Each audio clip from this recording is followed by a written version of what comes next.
All right, guys, what's up? We are live. Hey. So thanks for coming. Thanks for checking out our very first podcast episode. It is me, and we got Nicole here as well. Say hi.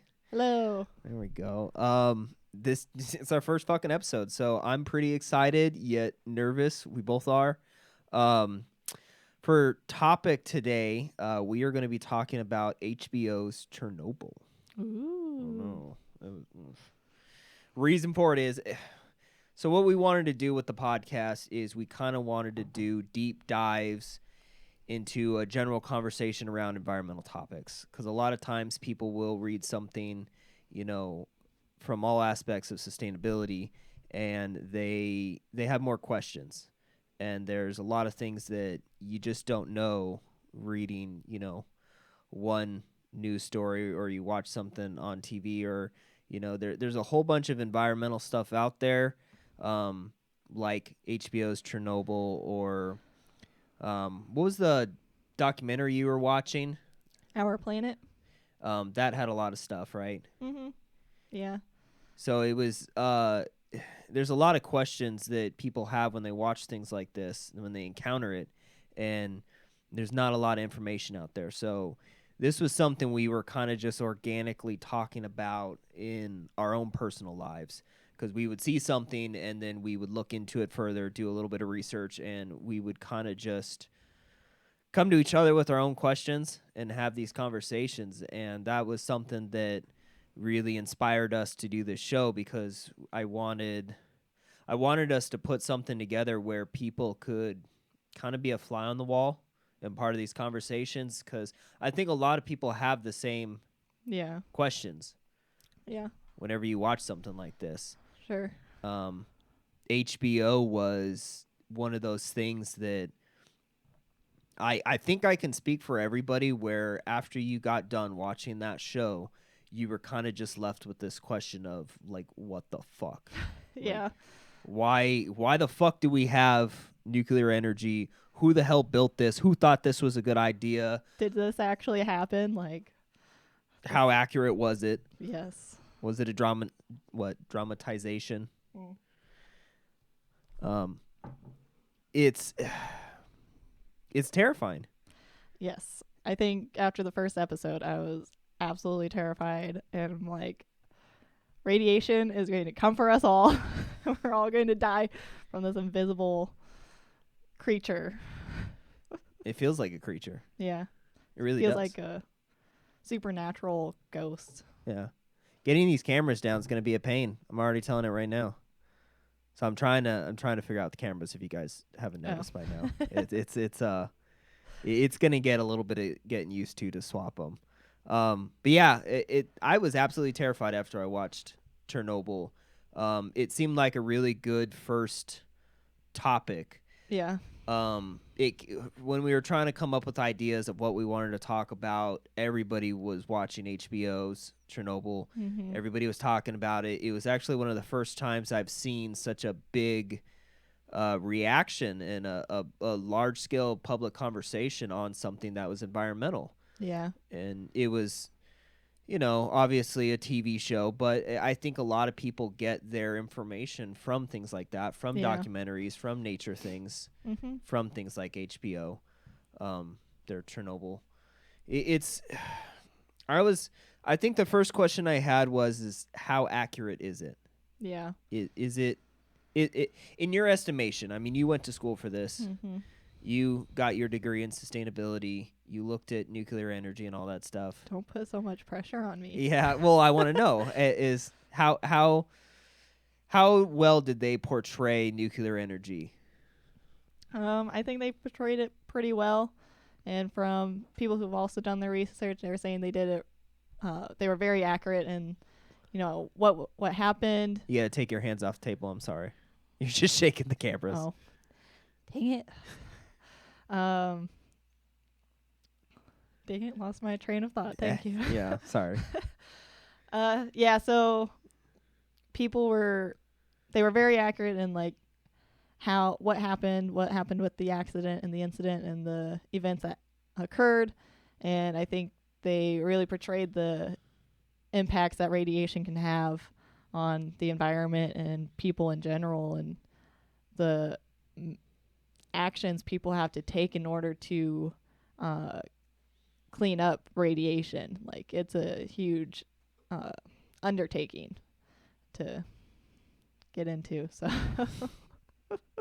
Yeah, I was surprised as well. It was I think what got me the most about Chernobyl was how it was like watching a horror movie. yes. The absolute terror I felt watching Chernobyl was horrifying. It was every episode I was kind of just left with this horrible sense of dread Yeah. that this actually happened, this place exists, and this unseen thing can kill you. Yeah. It was like I was telling you earlier, where I felt like I was watching a horror movie because I would be screaming at these people, no, don't go up there. Don't look go at the in there. reactor. Don't, like, I was screaming Don't at the do it. TV. Don't do it. The people on the bridge with the kids. Oh, yeah. You're just like, get the fuck off. Move. Don't play in the ash. Yeah. It's, you're screaming at the TV like you're, watching the, character go in and they're about to be attacked by, The Conjuring. yeah, a murderer or a demon or something, but it's something even scarier because it's there. A monster's not going to jump out and get him. You know that going into it. It's just radiation, but it's this unseen thing that gets inside you, and immediately you don't know that you've been infected by radiation. You don't feel anything. It's worse than a possession. Yeah. It's the scariest monster out there. You don't know it's attacking you. You don't feel anything, and the next thing you know, your body's every aspect of you is just rotting. Yeah. From the inside, and then you die. And there's really nothing you can do to stop it. Like, there's some metals that will kind of keep it from Like passing. lead. Yeah, passing through the barrier, but like as soon as it's out in the air and you walk through that radiation, like, you're screwed. Yeah, it has a lot to do with the levels, though. Sure. The levels. I mean, those guys going up. That one guy that. Well, I want to back up. So there will be some spoilers in this. There will. I before we start talking, like, so if you haven't watched Chernobyl, I highly recommend it. Go watch it. Otherwise, this is, I don't want to ruin it for anybody. I mean, I feel like everyone already knows, what happened at Chernobyl. However, I don't want to ruin the TV show for anybody. What, it happened like 30 years ago, so everybody should know. I would hope so. But it's the dude who got sent up to the roof to look into the open nuclear reactor. I probably felt worse for him than any other person in an entire show. Yeah. Like, you just.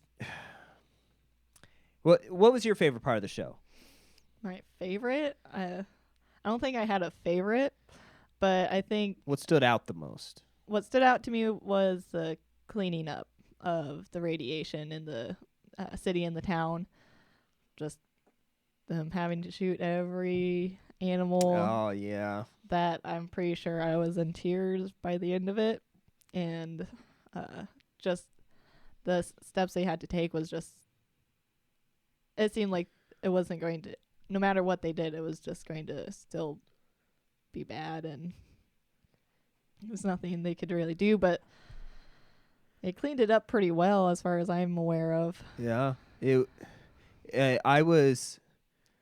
So when I looked into how accurate they were able to make it, I was surprised. From everything I could find, it was like the major events that, like, all the, like, everything that happened and the way they had to clean it up and everything they had to do was actually spot on. Mm-hmm. I know there's some discrepancies with the characters and the way they behaved and, everything like that. But, I mean, you can't really know how people talked or how they behaved or what they did, and you can't, cast 100 different people. Yeah. But the events, apparently they were solid on. I was actually shocked. They really did call them biorobots.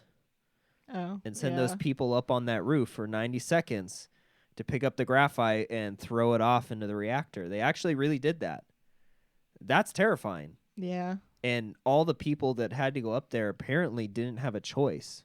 They were all just conscripted, and you had to go up there and do your 90 seconds. Yeah. That's terrifying. I mean, they didn't really have much choice. Well, I Well, mean, the government or the people.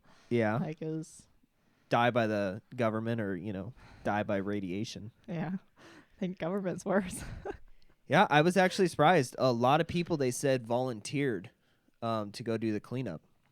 A lot of the people there were volunteers, or people volunteered to stay past their, like they had to stay there for so long. If you were conscripted to go there, a lot of people volunteered to stay past their conscription date. Yeah. So it was a big cleanup for Russia. Yeah, a lot of people sacrificed a lot to save the many, and I think that should be recognized. Yeah, And, I mean, they had no idea what they were doing. Nobody did. It never happened before. yeah, that's true. Like that was the one big thing that I took away from it is nobody had ever faced anything like that. And that was very, I mean, you're talking what, 20, 30 years into the nuclear energy programs? Not even. When did Chernobyl happen? In 1986. So yeah, so they had 30 started in years. the 60s, I believe, in Russia. Yeah. Yeah, I mean, early there was, 60s. Let's see here. They were kind of building nuclear weapons before then. Oh yeah, nuclear weapons happened before then. Yeah, but so they kind of had an idea of like radiation and stuff, but like Not to that fallout level. like that, no. No. Yeah, I don't think really anybody knew. it was terrifying. Yeah. Yeah, I liked though how much that program brought the discussion of nuclear energy to the public forum, because people really weren't talking about nuclear energy too much before then. You would hear nuclear energy referenced when you would listen to any of the environmental conversations, because it's a important part of getting rid of our carbon emissions. But people really don't think too much about nuclear power, and if they do think about nuclear power, there's a real stigma on it. Now there is, yeah. There's all I feel like it went in phases. I feel like after Chernobyl, there was definitely a big decline in Yes, there was. nuclear power, and then there was a big rise in burning of fossil fuels, and everyone kind of just forgot about nuclear power. Mm-hmm. Because when I was researching this, I noticed that nuclear power never went up above 20% of the world's energy supply. Yeah. I mean, it's always been pretty low in overall terms, and I think it was like since the 90s, it only made up like 10-11% of the overall energy of the world. Yeah. And most of that was in developed countries who also had nuclear weapons. Yes. So it was always limited to a couple superpowers, you would call them, and never really transferred to any of the smaller nations because they didn't have nuclear programs. Yeah. There's like no nuclear power plants in Africa, or there's some in Asia, but like Japan and China. There's like none in South America. I think there's one. There's like one. One, yeah. There's like one or two. There's not a lot. No. There's a lot in Europe, just because like almost every country has one, but there's a lot in Europe and the U.S. Yeah. I don't even think Canada has any nuclear power plants. I think they have a couple. I know they dabbled in it. I know Canada dabbled in a nuclear energy program. Yeah, I think they're more of a source for uranium. I think there's uranium mining, but I don't know. I don't think they had a lot of power plants. Okay. I think what I liked the most, though, about Chernobyl was how much they didn't sugarcoat how fucked up radiation is. Yeah, like they showed. Sorry, I'm fucking up these cameras. Continue. Oh. Yeah, they showed like the realities of it, like people who had full exposure and were there at the where the explosion occurred, and they had the full dose of radiation. Did you know people could rot like that? No. I had no idea. Yeah, and That was the first thing I looked up. their veins started to deteriorate after a certain amount of time, and they couldn't even give them morphine, and so Yeah? they just It just literally rotted. yeah. That was terrifying. And you can't go near them because they're highly radioactive. They could kill anybody that went near them. Yeah. And then the burial where they had to just cover them in cement. Oh, yeah. That's- In the metal caskets. Yeah. I was terrified. And they had to seal them. And poof. It was terrifying. And this is coming from me, which I'm a huge Fallout fan. So you play Fallout and you run around and you're like, oh, it's this nuclear apocalypse. There's radiation everywhere. Oh, my Geiger counter's going off. And then you get attacked by a ghoul.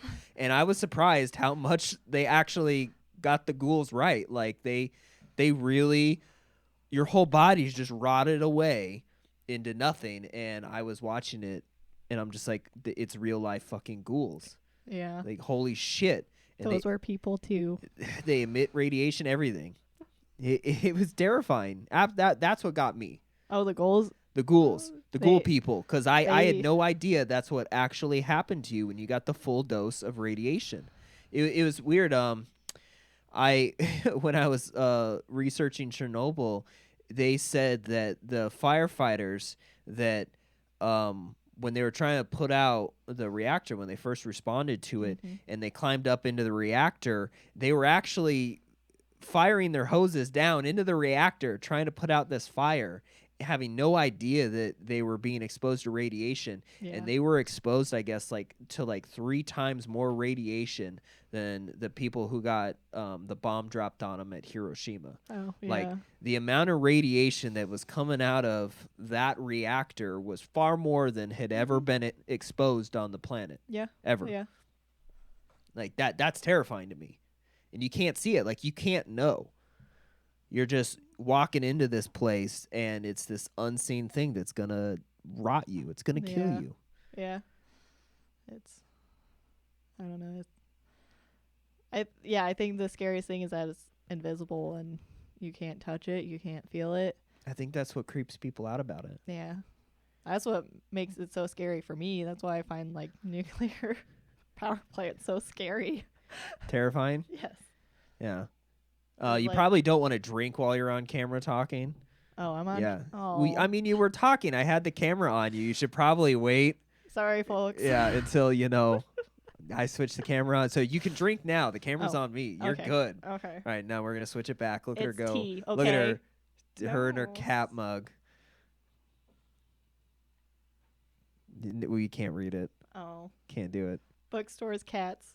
Life is sweet. No. Thank you, mother. Oh, there you go. Yeah, it was one of those shows where by the end of it, I'm like, why the fuck do we have nuclear energy? Who built this? Shut this shit down. This is a horrible idea. If these things can just fucking blow up and irradiate the entire planet, Yeah.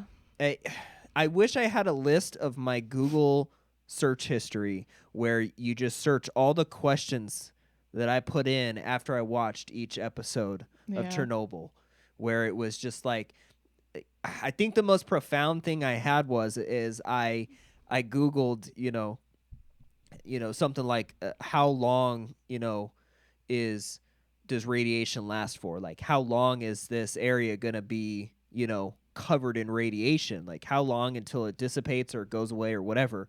I typed in, how long does radiation last? And the reply is eons.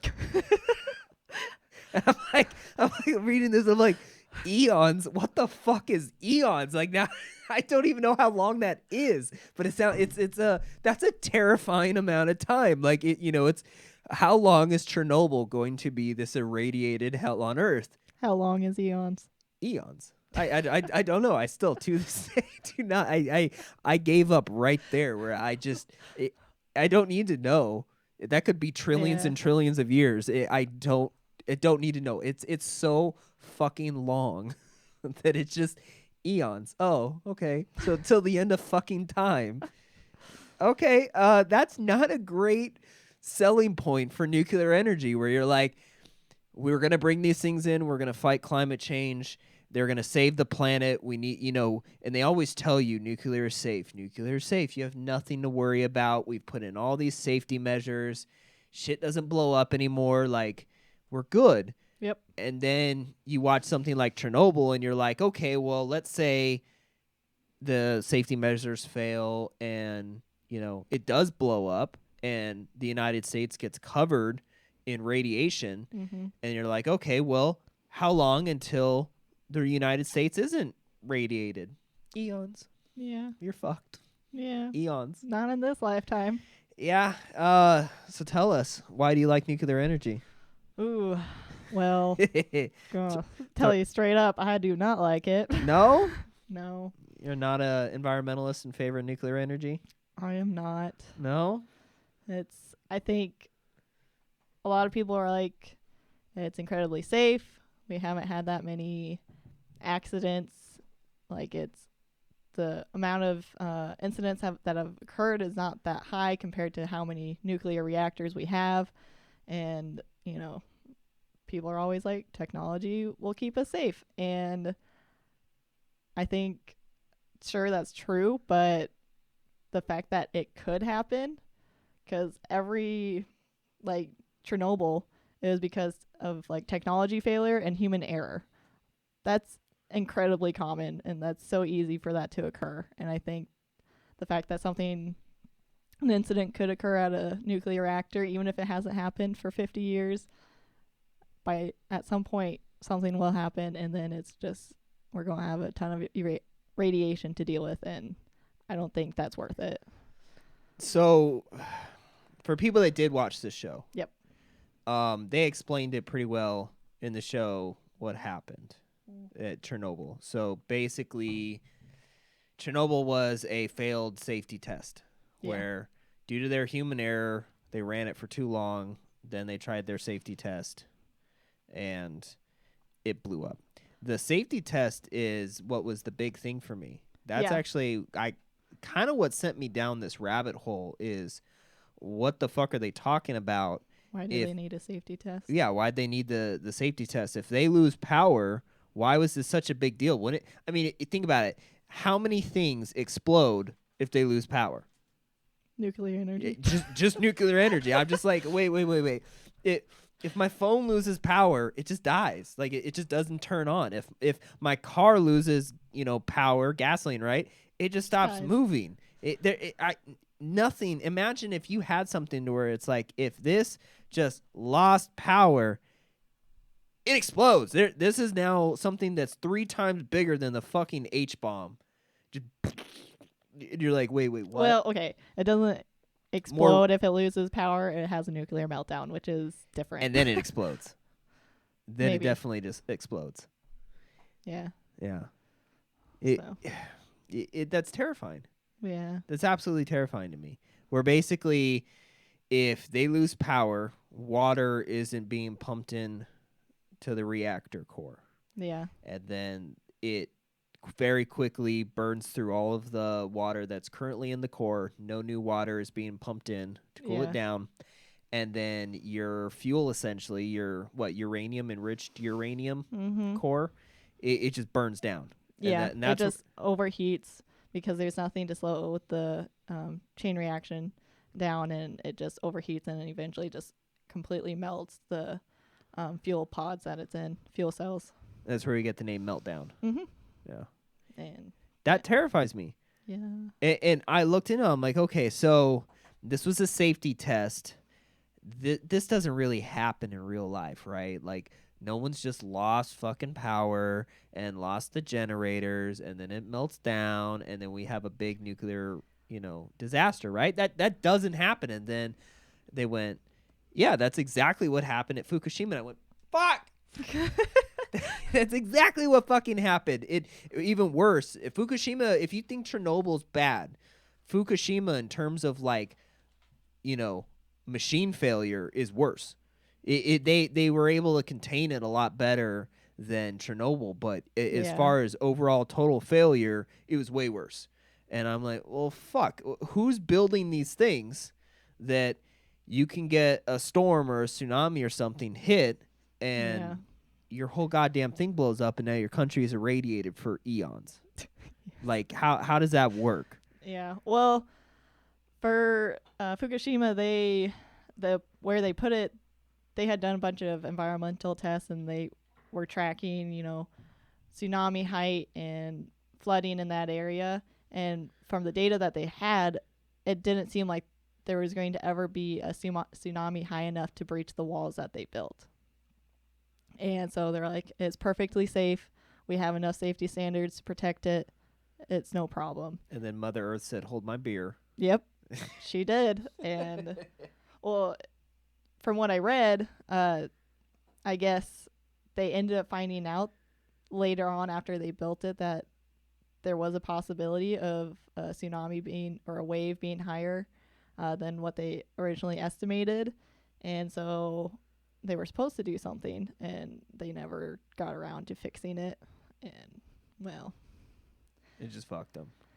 So Yeah. so why don't you explain to us exactly what happened at Fukushima? Because that for me ties in really well to Chernobyl. Mm-hmm. Because that's definitely something I want to cover since we're on the topic of nuclear disasters. Yeah. So the test that Chernobyl was testing for, essentially this power failure loss, Mm-hmm. is Occurred. exactly what happened at Fukushima, Yeah. where not just one but 3 reactors melted down. Mm-hmm. Walk us through that. Okay. Well, just so you guys all know, this happened in 2011, which was not that long ago. I feel 6 years ago. No, 8 years 8 ago. years ago. Yeah, almost 9. Wow, time flies. Yeah. But that's still not a long time. That happened in our lifetimes. And basically what happened is an earthquake hit Japan, and which caused a tsunami. And the tsunami ended up being a whole lot higher than they ever expected. And it just went over the seawalls, all their safety standards. What is a seawall? Seawall is a wall that they build along the shore, and it keeps the waves from going inland. Okay, so it's just a giant wall. Yeah, Okay. pretty much. There may be some more technical aspects to it I'm not aware of, but it's pretty much a wall, just to. Okay. And so, and the water went over the wall, and it ended up flooding the nuclear Plant? plant. There you Thank go. you. And it ended up flooding the generators because they placed the generators in a really shitty spot in their basement. Oh yeah, so all the water just went in. Yep. And it took out their generators, which took out their cooling system. And so the cooling stopped. No fresh water was going into the nuclear reactor, and a nuclear meltdown occurred. And it I don't know if you said it, but it also took out the power lines that was feeding the direct current to the power plant. Mm-hmm. And then people couldn't really get in because everything was flooded. Underwater. Yep. Which quickly became radioactive. Yeah, and then once the well, I don't know about that fast, but once the meltdown occurred and it hit 3 reactors. This happened to 3 reactors, unlike Chernobyl, which was 1. Uh-huh. Something happened, I think, with the steam, or I think was it hydrogen, and an explosion occurred, which just made all the radiation escape pretty much. It's the explosion. Yeah, and that's kind of like Chernobyl. Oh, it was exactly like Chernobyl. It was the real life event for this is what happens when, something takes out the main power to your building, and then you, for whatever reason, don't get your generators and batteries up and running in time to, keep that water cooling your system. Yeah. It melts down and you're fucked. And it happened in a real life event. And I was actually shocked. I was watching this documentary on what happened at Fukushima, and what struck me was I believe it was their prime minister, and he was talking about how he does not fucking like nuclear energy anymore. And the main thing that he kept repeating was, we were told it was safe. We were told that this is, all the scientists, everyone you talk to, nuclear physicists, everyone, they just constantly tell you how safe nuclear energy is. Yeah, that's all they talk about. It's Oh, this constant. never happens. It's I. Well, let me tell Well, yeah. Tell us. You're the sustainability degree holder here. you. I'm just here for what, comedic relief. Yes. So why don't you tell us how many disasters in nuclear energy's history has happened? 33. 33? Yep. 33. Ranging from what? I mean, there has been like 33 explosions. No. So, 33. So, here, I'll back up. They've created a nuclear accident scale that ranges from 1 to 7. Chernobyl and Fukushima are 7, where it's like huge impacts on the environment, the people, and it wasn't just a localized region. It like affected a huge portion of people. Yeah. And then 1 is like some higher radiation levels that somebody experienced because they stayed too long. Okay. So going down to just how many sevens are there? Like how many events were just like horrible shit happened, shit melted down, something catastrophic went wrong? So there's only 2 sevens. We have Chernobyl and Fukushima. Okay. But 4 or higher, which is pretty much minor release of radiation. So radiation did escape from the power plant. At least 1 death occurred, and then damage to one of the fuel cores. Okay. That's a level 4, and then obviously you go higher to 5, 6, and 7. Okay. And there's been 11 that are 4 or higher. Okay. 11 accidents. Hasn't there been one in the United States? Yes, there has been. Where was that? Pennsylvania. Oh, that's right. They actually had the first commercial power plant, I believe, in the United States. Maybe the world. Like first commercial nuclear power plant. Yeah. Yeah. I think it's one of the older ones. I don't. It's not active, but like shipping port. Yeah. That's where they built the first reactor. Yeah, Harrisburg, Pennsylvania, in 1979, and the Jesus. nuclear power plant was called 3 Mile Island. Jesus. Was Yes. it actually 3 miles wide? Probably. That's a specific name. Yeah. I mean, I don't imagine it was like a 2 mile island and they're It's like, fuck it. 2.78 miles. 3 mile island. We're rounding it. We're estimating. So what happened there? So another cooling malfunction occurred. It wasn't because of some natural disaster. It was just a technology failure. And Mechanical failure. yes, it was a technology failure and human error. Okay. But the human error was because of the technology failure. Basically, something malfunctioned with the cooling system, and there was no technology, or the technology wasn't showing that there was an error.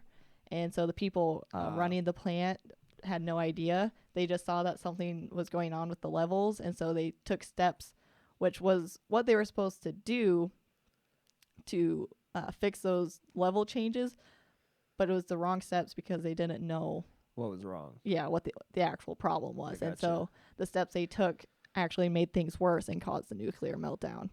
A slight nuclear meltdown. It wasn't. A full on. Did it explode? No, Did radiation get released?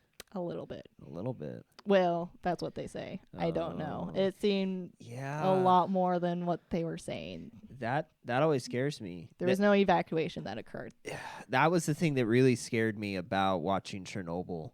Was I was watching this, I'm like, holy shit, like if this happened in America, I swear to God, that's exactly how we would have handled it. That's exactly Yes. like you would have had an American Dyatlov going up, get on the roof, go, there's no way it can explode. This is America. American reactors do not explode. Okay, you just saw a bald eagle. You're mistaken. You go up there and you make sure that reactor isn't exploded. I swear to God, that would have happened in America the exact same way. Everyone's like, "Oh my God, those Russians, they handled it so wrong. Like they're such assholes. What a shitty group of people." And I'm like, dude, that would have happened the exact fucking same way here. You would have fucking had Trump on the news going, "Nope, it's fake news." Fake news. It didn't explode. Like, yeah, that's actually what bothered me, I think, the most about Dyatlov is I was like, it's fucking Trump. I swear to God. He's just like, nope, didn't happen. They can't explode. You tell me how they fucking explode. And that's exactly what Trump would have done if he was president. He'd be like, nope, I don't see any explosion. You could be like, dude, there's a whole island missing. 3 Mile Island is now a mile and a half. Like it's gone. And he would have been like, nope, fake news. There's severe radiation. Yeah. I can't see it. Nope. Doesn't exist. Nope. That's what that terrifies me, that governments just sweep it under the rug. Well, there's a common misconception that the government doesn't want to cause panic, because if panic occurs, all hell breaks loose, which is completely wrong. What's scarier, hell or fucking radiation? Radiation. I think radiation's scarier. That's what hell is. Yeah, if you're like, there's hell outside. Oh, okay, so it's going to be kind of hot. Some fire. So, Arizona. Right. Say there's radiation now to me. I'm like, fuck, I'm dead. You're not even safe in your own home. God, no. It's coming through the walls. Yep. So what happened in 3 Mile Island? What'd they do? They didn't evacuate people? They didn't do nothing? They told pregnant women and Get the fuck out? think maybe some small children to leave for a few days, but there was no evacuation. They didn't tell people to put their pets down? No. Yeah, none of that happened. And they were just saying, like, just a little bit leaked out. Nothing that's going to affect anything. They've even done tests. So they were fans of the pull-out method? Yes. And there was no... They did their research, and there was no signs of people being affected by the radiation. But I kind of feel like they make it a little bit...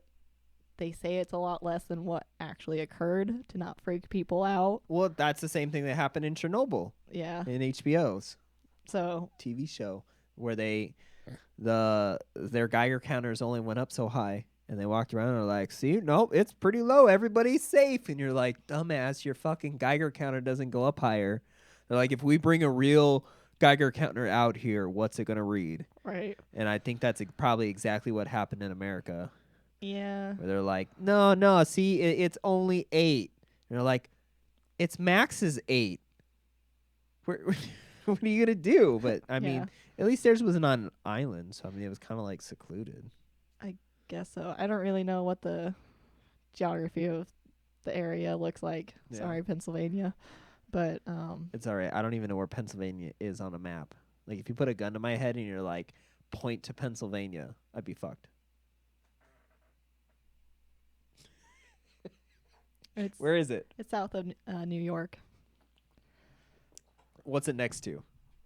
Wisconsin and New York. New York's north of it. And Oh, I hope this is like right. New Jersey to If the this is right. wrong, people are just going to grill your ass on the fucking internet. This is going on YouTube. You did this on purpose. Yeah. YouTube is going to grill you. Like, What an idiot. Jesus. Doesn't Well, even know her geography. I mean, At least I had a guess. yeah. I was probably right. I mean, that wasn't what your degree was in. Geography, no. Yeah. Yeah. You would have failed, apparently. I definitely would have failed. I would have failed all of it. Yeah. So what other disasters have we had? There was one in Great Britain.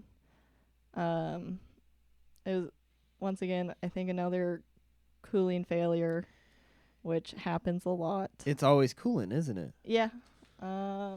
It's usually technology failure. I thought I had notes on it. I don't think I did. But Cooling failures. yeah.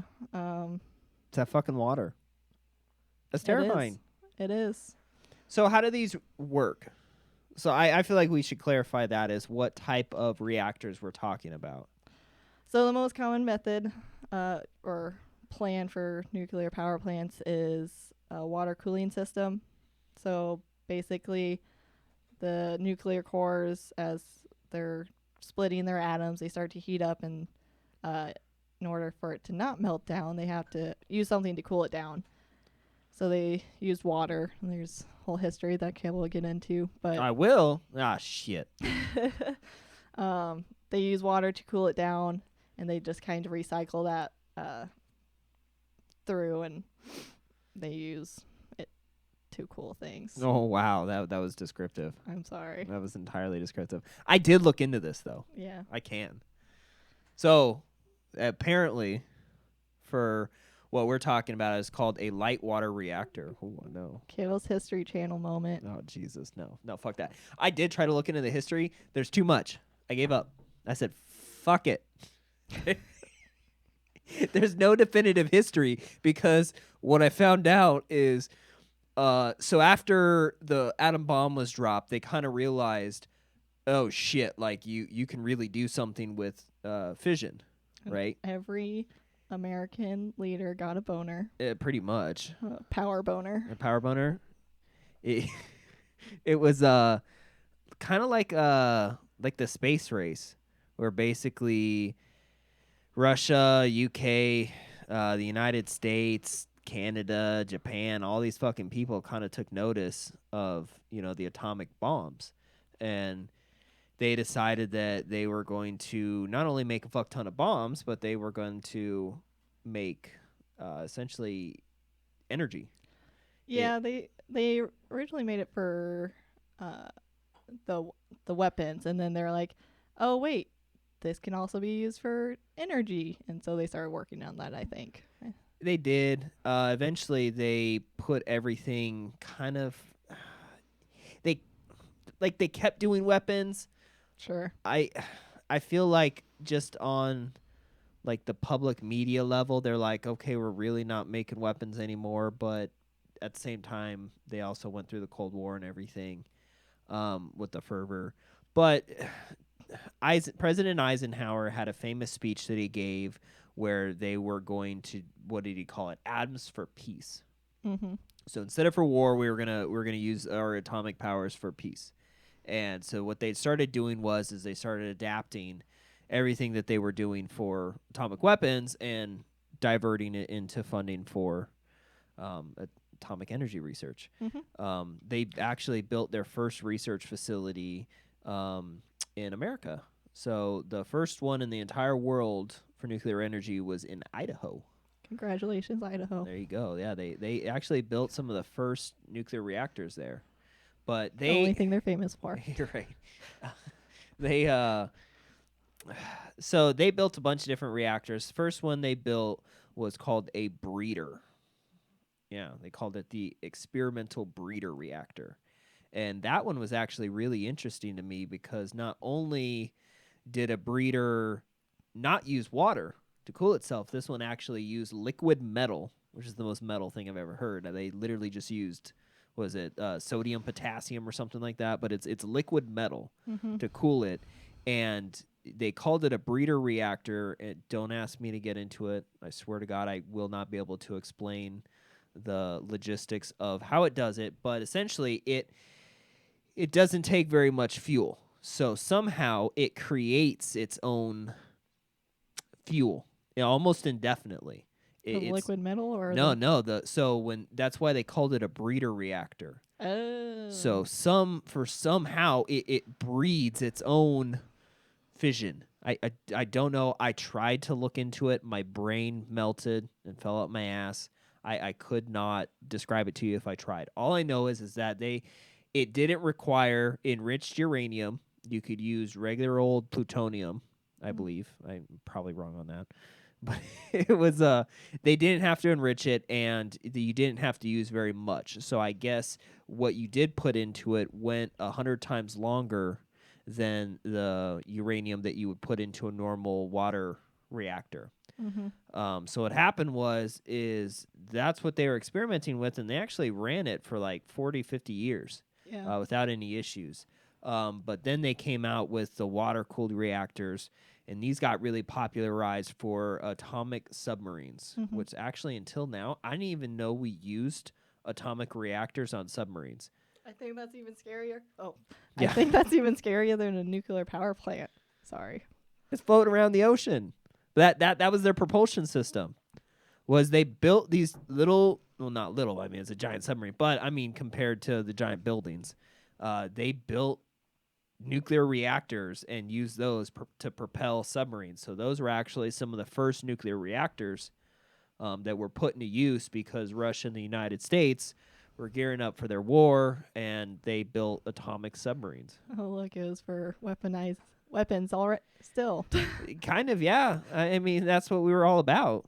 It we have a huge military economy. Oh yeah. Huge. I mean, that's Our like entire economy is based off of it pretty much. the military. The guy who popularized the breeder reactors didn't get popularized. And in the PBS Nova documentary, they were actually speculating that the reason that we don't have these metal cooled breeder reactors is because a month after they kind of did their promotion of it to the world, and they brought in people from all over the planet to look at what they had made, and they were going, they had been testing it for 30 years. They were ready to get it out there, and then a month later Chernobyl happened, and that kind of overshadowed their findings Yeah. and their promotion of it, and it just ruined public opinion on nuclear. Mm-hmm. Absolutely destroyed it. Yeah. So a lot of people speculate that that's the reason why we don't have metal breeder reactors, because then once again it goes back to the military. You had this guy who had a weird name. He was Admiral Hyman. Hyman. Yeah. Isn't that a body part? No. It's not your hymen? Let's not go into there. Right? But yeah, his what was this dude's name? I wrote it down. Admiral, I want to say it was Hyman Rickover. Yeah. I'm just like, what kind of fucking name is that? Hyman Rickover. So this dude, this admiral, right? He's the one who came up with this idea to propel subs. He's like, listen, guys, our subs aren't fucking fast enough. We need to propel these motherfuckers. So we're going to build nuclear reactors on submarines, put them underwater, and then we're just going to fucking go everywhere, and we're going to fuck Russia up. And that was his whole fucking idea. And so he kind of popularized it because during the Cold War, anything that was like pro-military, pro-American, it was a very phallic object. He's like, we are going to build the biggest, fastest motherfucking submarine the world has ever seen. It's going to be nuclear powered. And he popularized these water-cooled reactors, which apparently made sense for his submarines. And it was a huge success. So when Eisenhower gave his speech and he's like, okay, atoms for peace, we're not going to do the Cold War, we're going to, build this nuclear power and power the world, they kind of made it out to be like the space race. So they wanted to get nuclear power built as soon as possible. And they actually took this admiral, this military guy, and he oversaw the building of the very first nuclear power plant up there in Shippingport, Pennsylvania. Yeah. Well, which was a water-cooled reactor. One thing I kind of wonder about is, I wonder how expensive the sodium liquid metal is to like mine and get and use, like how common it is, because water is relatively cheap, so I can understand why they probably went for those two, money reasons. But what terrifies me is water, the lack thereof explodes. It's gone. Like you lose your water cooling, and you got a bomb on your hands. A meltdown. Yeah. It's going to go.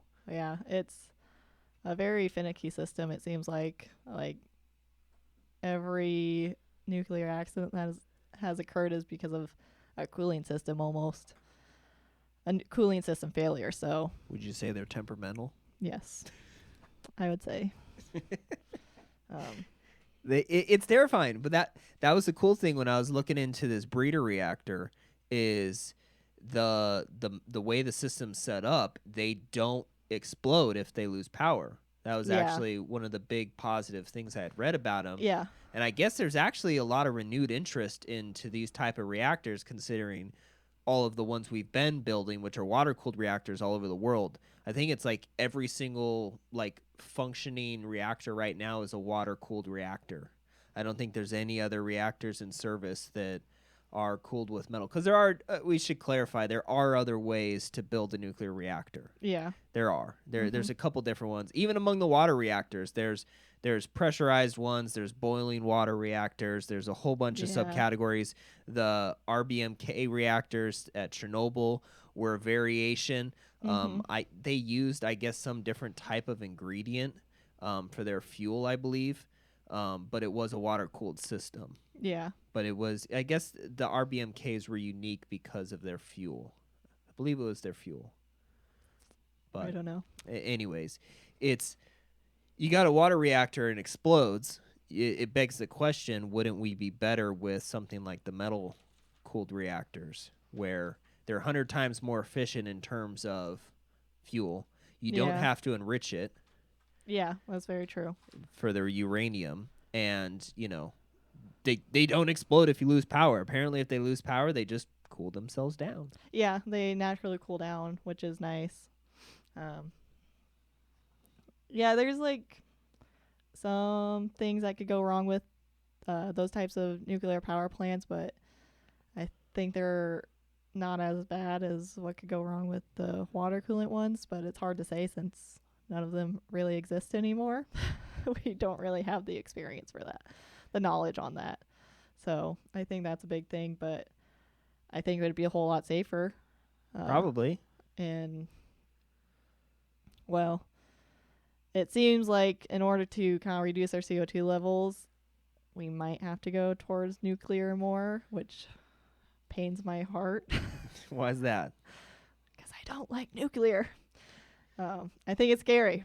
And people are probably going to say that you're overreacting, but what are the pros and cons to nuclear energy? Like, that was one thing I tried to do. I was trying to find a very middle of the road, unbiased look at everything, because I watch something like Chernobyl or Fukushima or anything like that, and I just think, holy fuck, like, if this goes wrong, like, it really goes wrong. I mean, it's going to explode, nuclear radiation, and eons.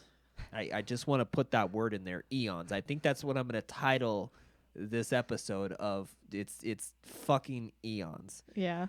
That's a long time. So, like, how long has nuclear power been out? Since what? The 50s? 50s, 60s. 50s? I don't think it really got started until the 60s. Yeah, I mean, so we're talking, what, 60 years? Major production? Yeah. What's the average age of reactors? So the average age is about 38 years old. That's very young. Mm-hmm. Not even 40. Nope. Jesus Christ. And that's most of the reactors on the planet. Yes, actually, I think that's actually U.S. reactors. I'm sorry. I don't know the world number. Younger, because most of the world didn't start till the 80s. Yeah, so they're probably younger, because I think the U.S. and Russia first started the nuclear power plants. So you're thinking, in the short amount of time that we've had nuclear, at least two major ones have exploded. Mm-hmm. And the fact that this doesn't go away and doesn't get resolved for eons is absolutely terrifying. So the issue I had is how do I temper this? I don't want, like, fear, like that's I wouldn't call it irrational, like, but that is genuine fear of how do I temper hating nuclear and at the same time listen to all these scientists who are always telling you how safe it is and how confident they are in it and how this is the only way we can fight climate change effectively. Mm-hmm. How do you listen to these people and find this unbiased middle of the road? Yeah.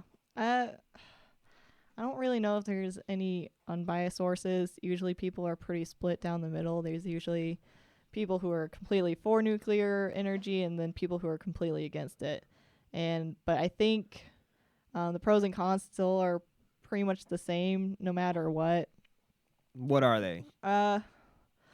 Well, I also want to kind of say that since Chernobyl, technology has improved a lot, and when Chernobyl occurred, like, sure, they had some safety protocols in place, but they really didn't know what would happen. Dyatlov. Yeah. And so I think since Chernobyl and especially since Fukushima, like the uh, actions that are, or the safety measures that are in place if something does occur, is a whole lot better than it ever was for Chernobyl.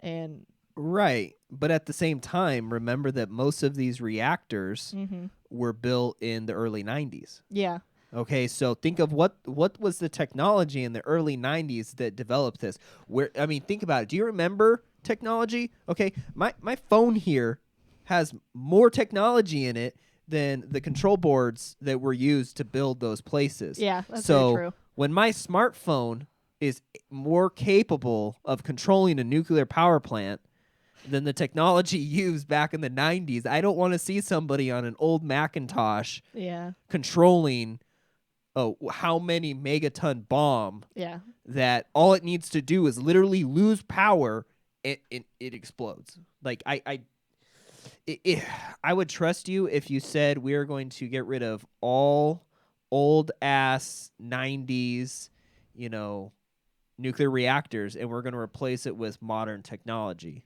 yeah. Or do an upgrade. Right. But I mean, if you're telling me all these things are that old, I don't have a whole lot of faith in it. Yeah. I really don't. But one thing you always hear with nuclear energy, it is the only way to combat climate change. Is there a way we could actually combat climate change without involving a massive amount of nuclear energy? And to what scale? I'd say that's kind of hard to say.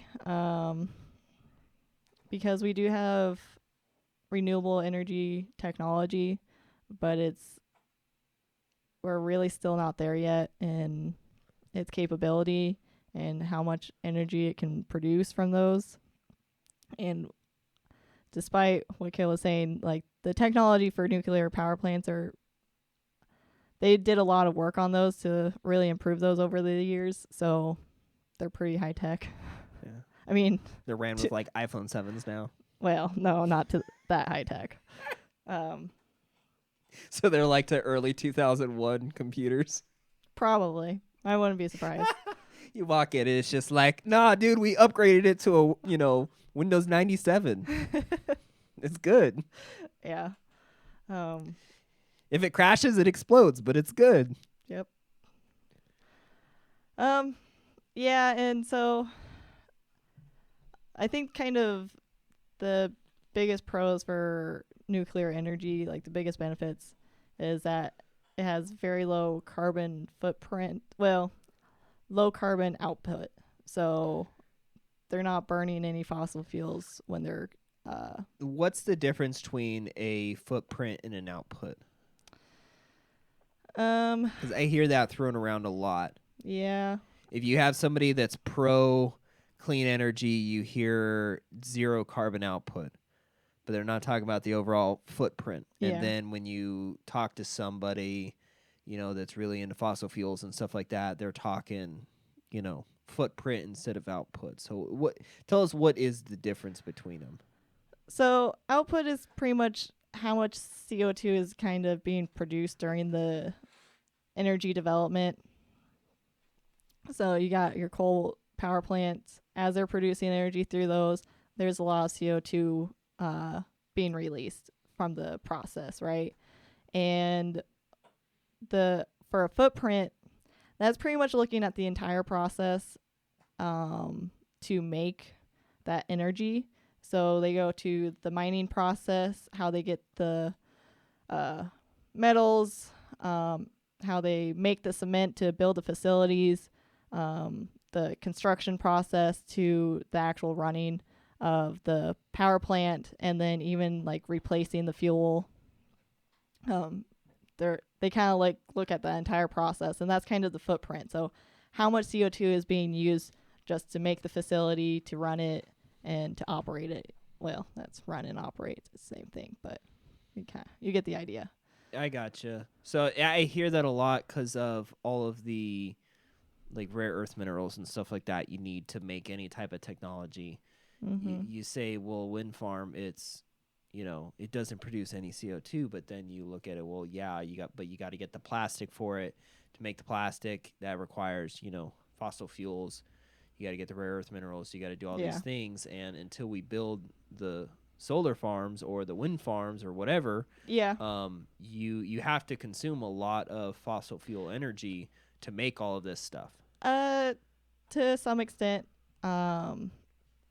producing like wind turbines and solar does require sorry, Kale's doing weird stuff. Does require some CO2 inputs, basically carbon, and but it's very little, and the fact that they do produce zero CO2 during the making of the energy after like 10 years or something, not even, I don't think, that's they can't reach net zero where I gotcha. they've made up for all the Sure. CO2 that they've had to put in to make it. So what's the pro for nuclear then? So the pro is, even though the facilities are pretty big and you have to use a ton of cement and a lot of metals to create the facility, which ends up being a lot of CO2 or carbon. After that, like, there is absolutely no carbon being emitted when they're producing the energy. There's absolutely none. And so I think that's one of the biggest proponents for it. And kind of once it's been made, it's there for a while. And it can be hooked up to the grid. Yes. And it's I think the only no carbon emitting power that we have that is continuous enough and predictable enough, because that's one thing I always hear about solar and wind and all these things. It's, well, what if the wind's not blowing? What if the sun's not shining? Mm-hmm. You have to be able to store it in batteries, and our batteries just aren't there yet. Yeah, that's very true. So I think that's probably the biggest thing I hear for nuclear, is that it's the only energy that can combat climate change that is predictable and continuous. Yeah, it's something that can run day and night. It's very similar to coal power plants, and I think that's probably one of the biggest draws to it, is that it can produce just as well as a coal power plant. I think maybe even better. And unlike solar or wind, where it's kind of inconsistent, they can control how much energy output it's producing, and I think that's a really big proponent for it. So, and it's a very efficient process. So to play devil's advocate, because I know the environmental scene, I feel like, is split on this issue. Yeah. Very, very split, to where half of them do not want to have nuclear power going forward, and I sympathize with that entirely. I got to say, I'm stuck in the middle of the road. Yeah. On this issue. It's I don't want to see another Chernobyl. I don't want to see another Fukushima. I am absolutely terrified of irradiating the planet. I get that people say that we are not going to be able to reach these climate goals, because that's the big talk right now, is we have to reach net zero at 2030 or 2040 or 2050 or whatever it is, right? We got to stay under that 2 degrees Celsius warming. How are we going to do that? And solar and wind and water and all the different other ways, that we create electricity. Yeah. It's not, we can't produce enough of it, or the technology isn't there to store it in a battery, right? At the moment. But we know how to build nuclear power plants. And so nuclear power plants are the only energy that we can consistently produce. We know how to make. We have the technology to do it, that we could build. If we started building them now, we could get off of fossil fuels and go to net zero by 2030. I mean, because you figure that's 10 years from now. Yeah. It's that's 10 years. How long would it take to build enough solar farms? How long would it take to develop a battery to store that energy so we could have consistent energy? How long is it going to take to build these wind farms? And I hear that from scientists. Sometimes I do feel like they're very biased towards the safety of the technology, but then let's say it's not safe, right? Let's say one's going to blow up every 20 years, right? It's going to radiate a certain amount of area. Yeah. What's going to harm the planet more?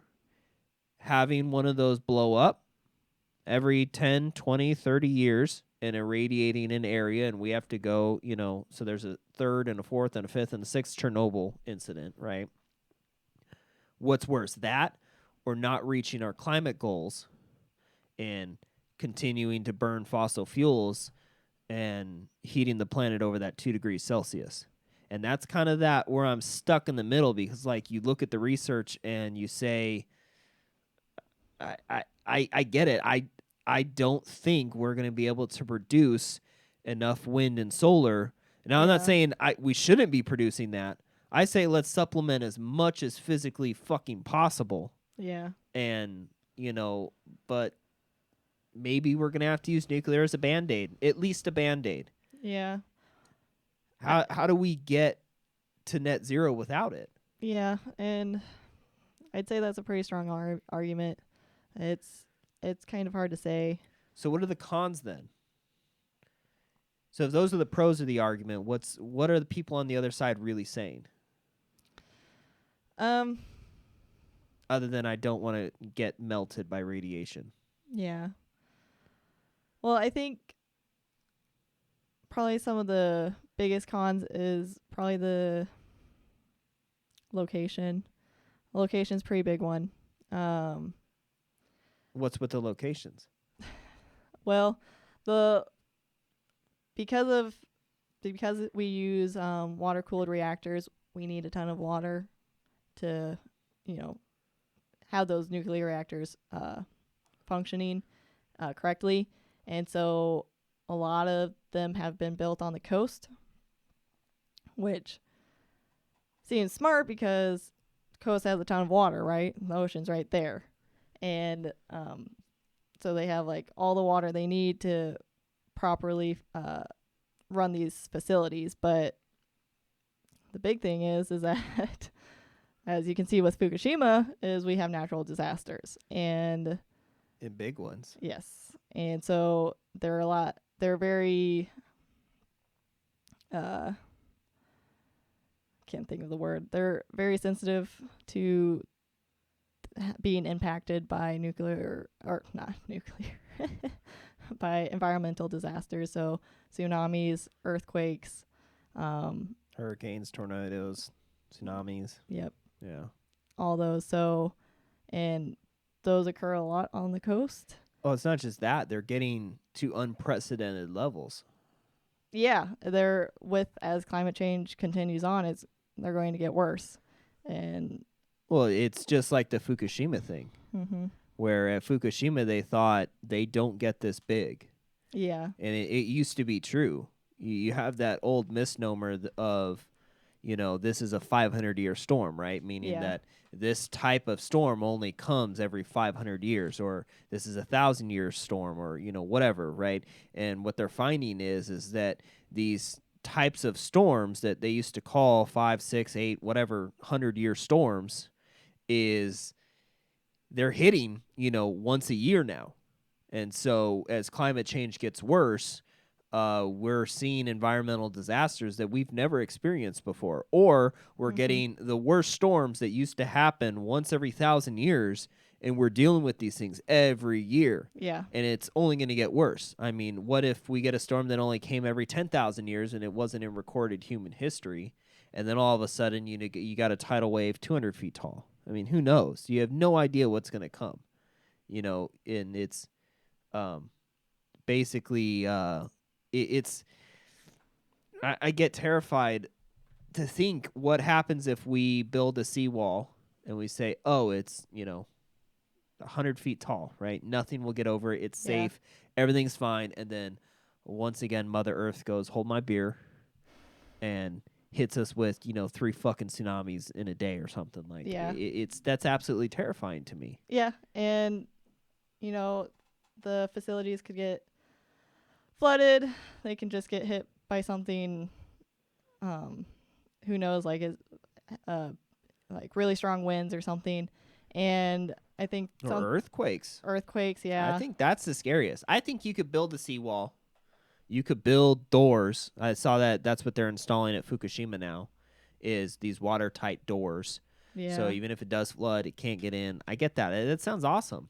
The problem for me is fucking earthquakes. Yeah. I mean, the Well, ground just shaking and moving apart. I mean, look at everything that's happened in Chile and countries like that. Like, imagine, because the whole world would have to build power plants. The whole world, if we're going to get yeah. off of CO2, it's not just going to be in a select few nations. You're going to have to build it everywhere.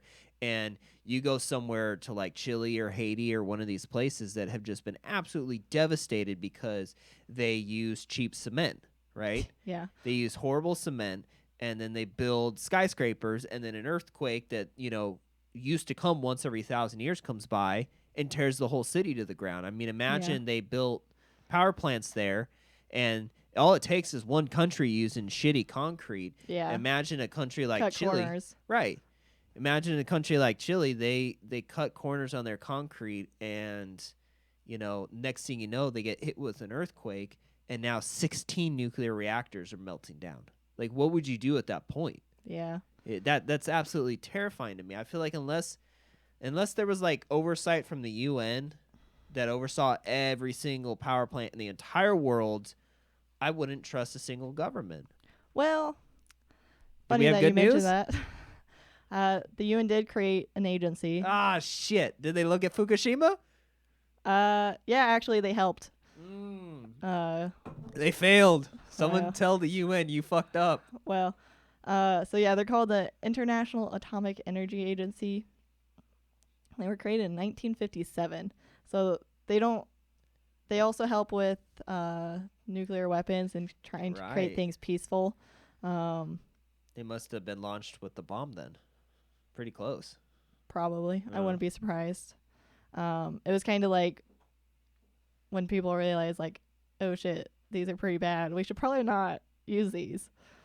And yeah, they were kind of created to promote safety, and they've created a lot of the safety guidelines and practices that all the nuclear energy facilities, nuclear power plants use. Mm-hmm.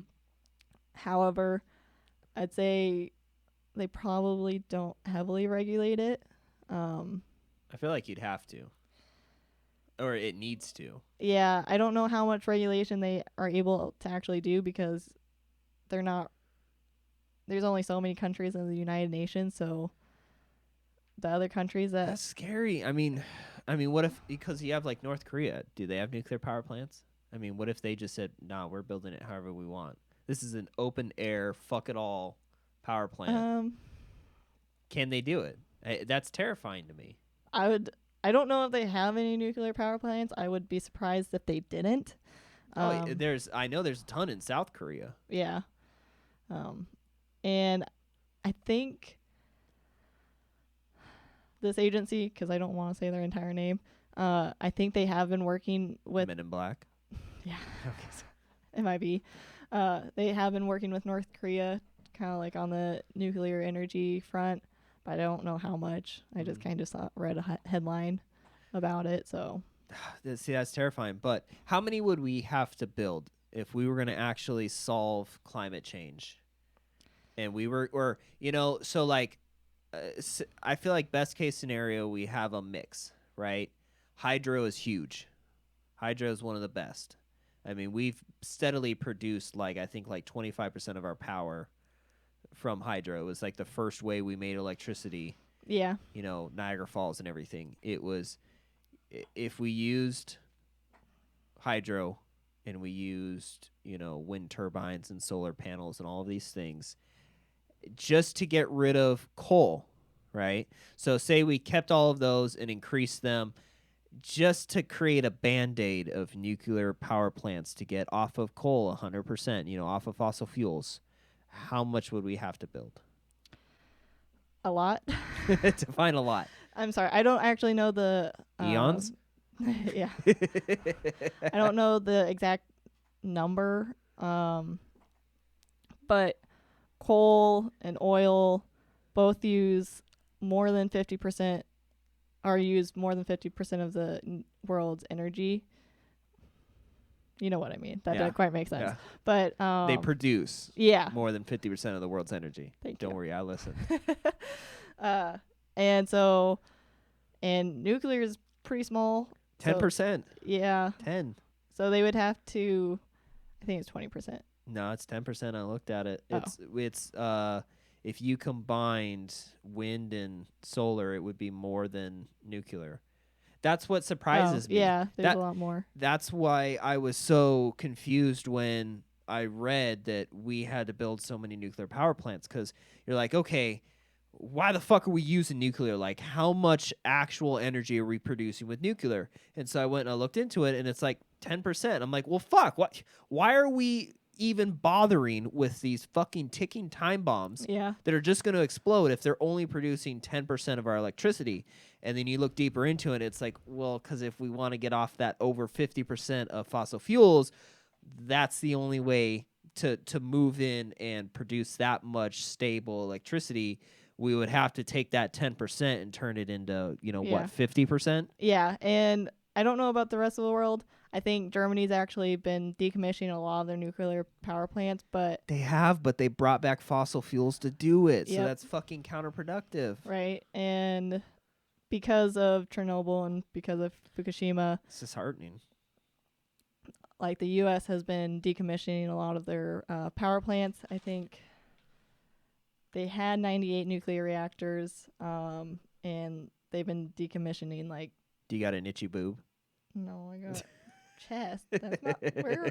Jeez. And they. You keep scratching. I'm just curious. They have they've decommissioned quite a few of those, so that they might have 98 now, but I think they had more. I think we have a map. Yeah. I'll pull it up. Let's take a look. Oh shit, it's too small. God damn it. Oh, there we go. We got America. Oh, there's a big one in Arizona. Oh yeah, we have the biggest nuclear reactor. We do? Yeah, nuclear power plant. Jesus Christ, we got a big one. Which is crazy because it needs a ton of water, and we're nowhere near. We're in a desert. Who built that thing in a fucking desert? Well, I mean, at least it's safe here from tsunamis and shit.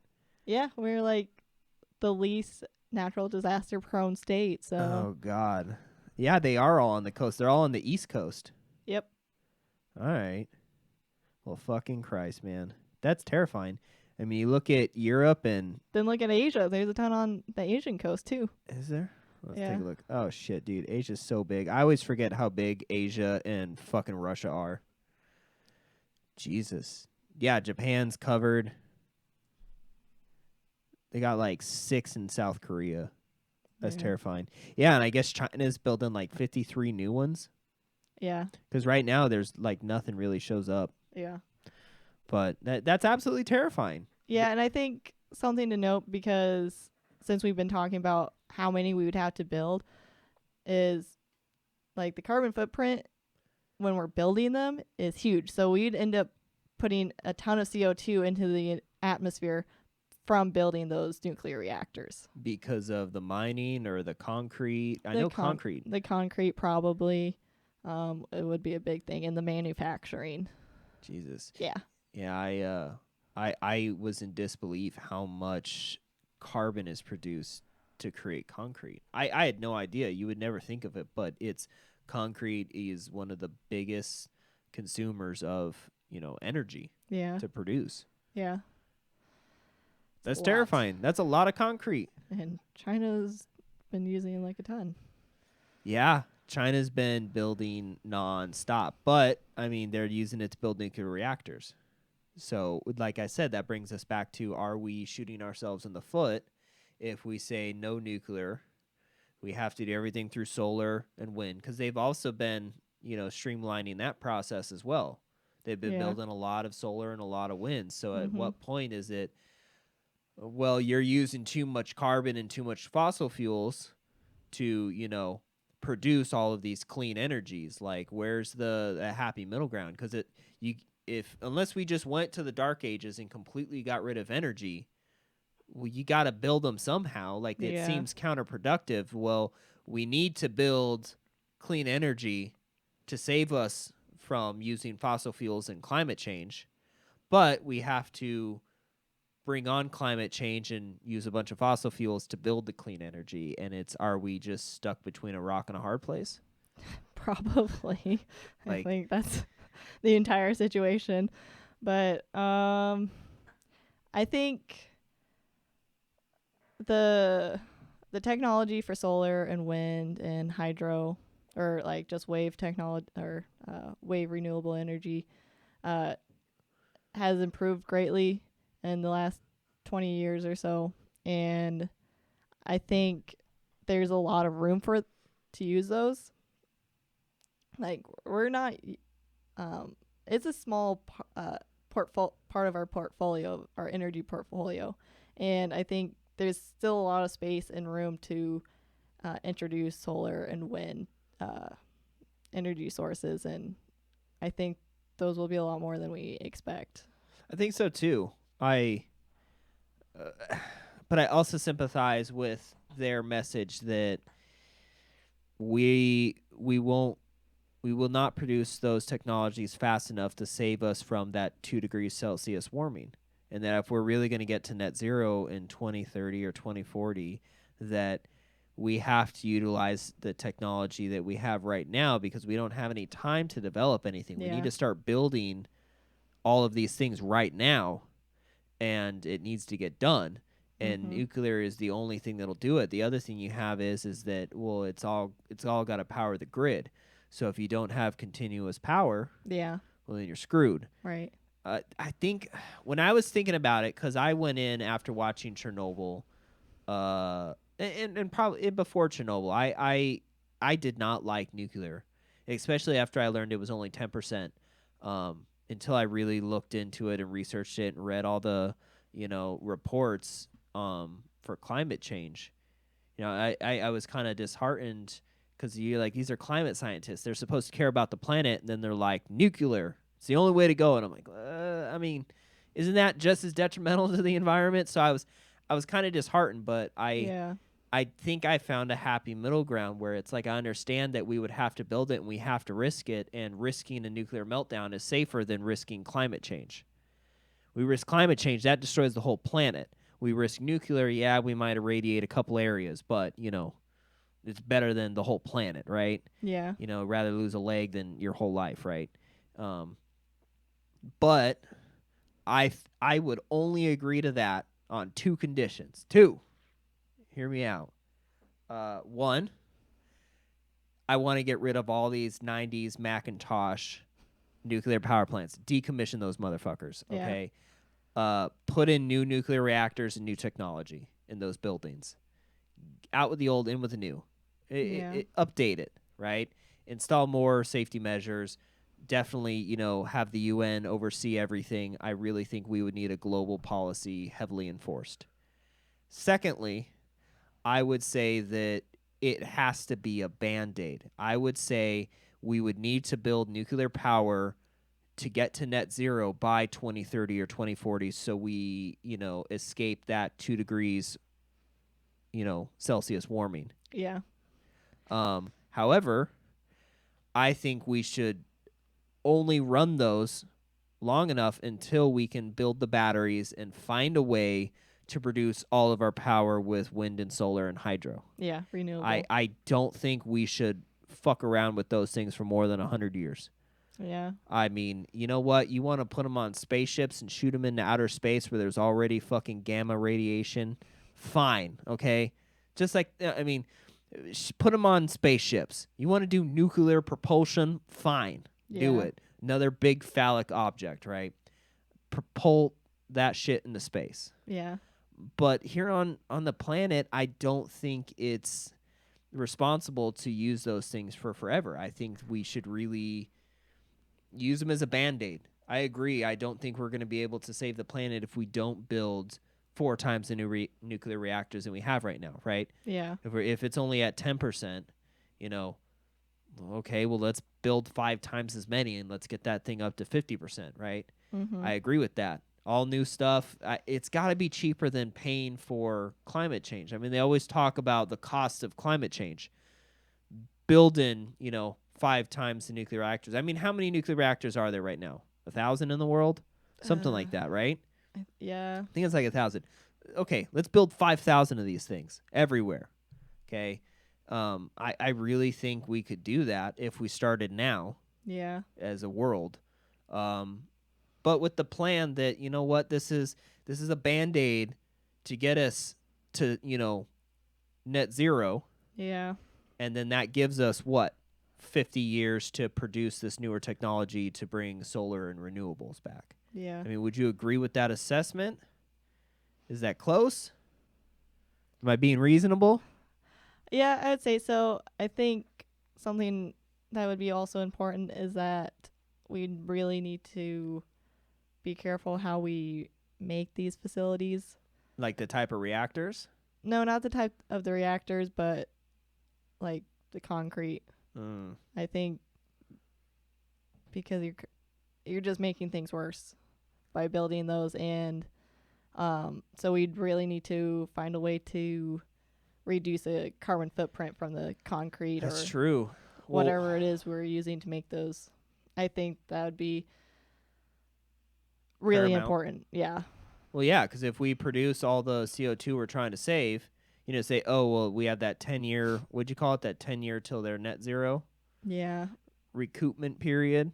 Oh, that's I just don't for like wind and whatnot. yeah, I think it's a lot longer for nuclear. Oh, Jesus. We can't wait for that. There's no waiting. We couldn't just produce a whole bunch of, CO2 to produce net zero power plants. Yeah. Yeah. That's terrifying. Yeah. And I think something that people should also be careful about is the waste, which we haven't talked about at all. All right, tell me about the waste. Well, basically, after they've used the uranium fuel, it becomes no longer usable, and they have to remove it from the reactors, and it's highly radioactive. You don't say. Yeah. How radioactive? Very high radioactive. Eons. Yeah, and so there's no way to remove the radiation from that. There's no way to keep them safe. They So literally just store it. Yeah, they would just have to store it until that radiation disappears. Like, I don't know how it Jesus. works, but Jesus. yeah, and Till it loses its radioactivity. yeah, till it loses its radioactivity, damn. which is going to be the exact same as if radiation was released into the atmosphere. So, And then you also get nuclear waste from the production of that uranium when you enrich it. yeah, there's waste products. It's What, depleted uranium? Yeah, depleted uranium. Yeah, I don't know That's how radioactive it is, or it's pretty radioactive. That's what they were putting. They were trying to find a use for it, and they were putting that on bullets. Oh. They were putting it on bullets, big armor-piercing rounds. Yeah. And they were using that in the war in the Middle East. And so, they were firing depleted uranium bullets. Yeah, I shit you not. They were firing uranium-covered bullets because it was super hard and it would pierce through things. Yeah. And so and when this bullet hit shit, you would just get uranium dust in the air, radiation dust, right? And so in these cities that we were just bombarding with bullets, right? We're just spraying shit. Yeah. We're literally spraying radiation all over these towns in the Middle East, and they were having a huge problem with like the soldiers and people who were constantly in contact with these bullets and firing these guns, that a lot of the soldiers were getting irradiated, and they didn't even know, right? They had no idea of what this depleted uranium was doing. And so then they were going home and they were having kids with severe birth defects. Jeez. Yeah, and they were having huge cancer rates and all these things. And that's how they found out that, oh, shit, yeah, by the way, the cartridges we're giving you are highly radioactive. You're basically just, shooting a little fucking nuclear power plant. I really think they should have named the bullets Chernobyl. just Chernobyl bullets, because that's what they were firing, man. That's horrible. It's horrifying, and that's how we found out about depleted uranium. That was the first time I ever heard depleted uranium. Oh. And this was like 10 years ago. Jeez. 14 years ago, about 15 years ago. That's so fucked up. In the early 2000s, I found out about depleted uranium, and I had no idea what the fuck depleted uranium was, and it was because I was following the Iraq War. Yeah. And that's how I found out about it. Jeez. And, that's when I learned that it's a byproduct that we have literally sitting around in these containers. From the manufacturing? Yeah, where they enrich. Fuel? Yeah, where they enrich it. Yeah. They enrich the uranium, and they're left with this byproduct that they just have to store because they don't know what to do with it. Yeah. Yeah, there's a lot of waste, and it's kind of interesting because they have to mine the uranium ore, and that stuff actually isn't super radioactive. They have to process it a lot to make it U-235, I think it was. Yes. Yeah, 235, and that's what's more radioactive. Look at you all smart and shit. Uh-huh. And when they're extracting the uranium from the ore, they only get like 0.2%. It's very little. Yeah, and then they have like a ton of waste from that, and even after that, when they enriching it or converting it somehow, there's even less that they get from very that. Little. And that's why I like the breeders, man. Yeah. I just like saying breeder, but the UBRs, the EBRs, the experimental breeder reactors. Yeah. So that's you know what? That's a third point. I'm adding a third point to what I think we need to do if we're going to move forward. I think we should look into different reactors. Yeah. I personally am terrified that if something loses power or water, it explodes. That seems absolutely retarded. I'm sure there are pros and cons to the liquid metal breeder reactors. I know there's other ones out there. I know reactors don't just use uranium. That was actually when I was looking into the history, that's what fascinated me the most. Yeah. For these breeder reactors, do they produce nuclear waste or they don't. Okay. They do not require enriched uranium. So that's one of the benefits of them is that they don't use enriched uranium, so they don't have depleted uranium waste product, and at the same time, they are way more effective. I wish I could explain how it produces. Basically, it does a hell of a lot more with less. Somehow it produces its own fission, right? So it runs for 100 times longer on the same amount of uranium than a traditional light water reactor. Wow. Water, that's what they call them, the Okay. water reactor. Sorry. Like, they call them light water reactors. Okay. Yeah. Yeah. I mean, that sounds pretty awesome because, like, with what we have now, we are developing, like, a ton of waste. They say that there's not a lot, but, like, considering how long that radiation lasts, like, that's a ton of waste. It lasts, like, 50,000 years at, like, its half-life. Yeah. And it's longer still. And they have nowhere to put it. They have The Middle East. nowhere to use it. No, pretty much Utah gets screwed over. Poor Utah. Yeah. So, which is really interesting because they had to find a holding facility for all this waste, and so they were considering Utah on this one mountain. I can't remember the name, but they were just going to build an underground, pretty much bunker, inside this mountain, and they were going to just store all the nuclear waste there. And this is how religious cults get started. Yeah. Jesus. And so, like, how can you say we build all these nuclear reactors and say we don't use the breeders? We're going to obviously create all this waste, and then we're going to have to put it somewhere. It's highly radioactive. They have to store it in these little containers so that the radiation doesn't leak. Who knows how effective those are? And then we have to store that somewhere else so that it's not, a security problem or threat. Right. And it's an awful radiated game of musical chairs. Eventually, that stuff's going to pile up, and we just have all this radiation. And who knows? It lasts for more than 50,000 years. Right. And if we're building 5 times as many. Yeah, and we're just building more. There's a lot. And, I mean, there's a finite amount of uranium. Yeah, there is. That terrifies me, which is, like I said, it has to be a Band-Aid. That has to be a temporary solution to get us to net zero. Yeah. I don't want to see that continue through any longer than it has to. Right. I But mean, it can't. It's kind of like oil or coal. Well, coal, there's like a ton of coal, but oil, like we're going to eventually run out. right. And then what do you do then? Who knows? I hope we never have to find that out. I think the environment will kill us first before we run out. I think that's like its, wild card. Yeah. But I really think that if we're going to build 5 times as many nuclear reactors, that we should probably look into something that is not a water reactor or a water-cooled reactor. I really think whether it's liquid metal or one of these other reactors, it's just when I was looking into it, I know there's a lot of other experimental ones. I know they've played around with some other ideas. Yeah. But the liquid metal was interesting to me because it was the first reactor ever really not built. It was the first reactor to actually power something. So they powered 4 little light bulbs with it. And it was the first reactor in history to produce enough electricity to power something, right? And then they built a second edition, and I think they stopped at the second edition. I know President Clinton shut down the research on the second one. But they had it running for a long time without any issues.